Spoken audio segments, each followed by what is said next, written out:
దేవుణ్ణి నేను అడిగాను, అయ్యా మీ తల్లి అయిన మరియ తల్లి యొక్క గొప్పతనం ప్రజలకు చెప్పే విధంగా నాకు వివరించయ్యా అనంటే, లూకాసు వార్త 1వ అధ్యాయం 15వ వచనం, ప్రభు దృష్టిలో యోహాను గొప్పవాడగును, ద్రాక్షరసమును గాని మద్యమును గాని పానము చేయడు, తల్లి గర్భముననే పవిత్రాత్మతో నింపబడును.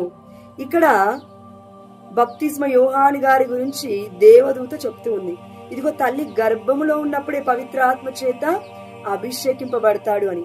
మరి ఈ యొక్క వాక్యము ఎక్కడ ఫుల్ఫిల్ అయిందంటే, ఇదిగో లూకాసు వార్త 1వ అధ్యాయము 41వ వచనంలో, మరియ తల్లి పలికిన శుభ వచనములు ఎలిజబెత్తమ్మ చెవిన పడగనే ఆమె గర్భమునందలి శిశువు గంతులు వేసెను, ఆమె పవిత్రాత్మ చేత పరిపూర్ణురా లాయెను.